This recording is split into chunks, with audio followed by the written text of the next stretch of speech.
Hey there, my name is Jordan, and for the next couple minutes, I'm going to talk about why the Bible has an Old Testament and a New Testament.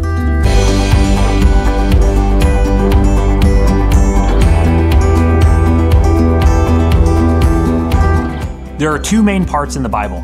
The first half is called the Old Testament. The second half is called the New Testament. The word testament comes from a Greek word that is best translated into the English term covenant.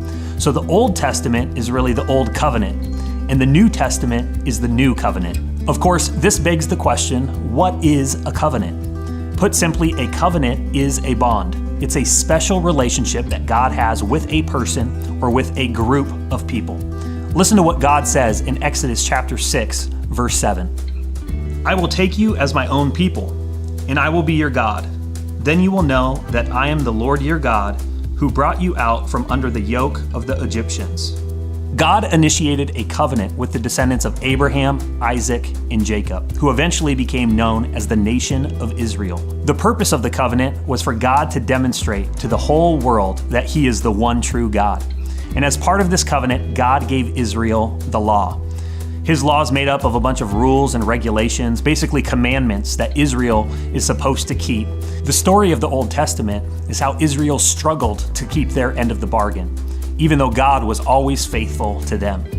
Later on, God spoke through a guy named Jeremiah, and he signaled that a new covenant was coming. A new covenant was on the horizon. Listen to what God says in Jeremiah chapter 31, verses 31 through 34. The days are coming, declares the Lord, when I will make a new covenant with the people of Israel and with the people of Judah.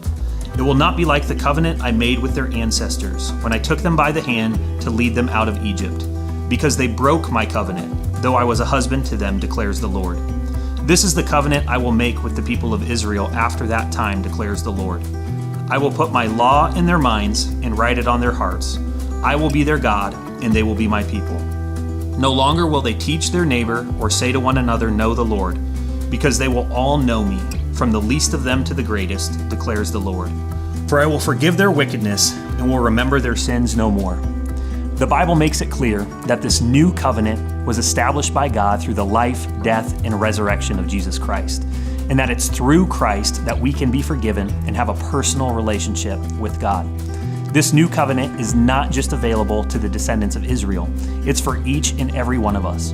It's God's way of drawing all people to Himself so that He can have a bond, a special relationship, a covenant with them. So to recap, the Old Testament tells the story of God's special relationship with the people of Israel. And the New Testament tells the story of the new covenant that God desires for all people, which is made possible through Jesus Christ. I hope you found this helpful to understand the difference between the Old Covenant and the New Covenant. Thanks for checking it out.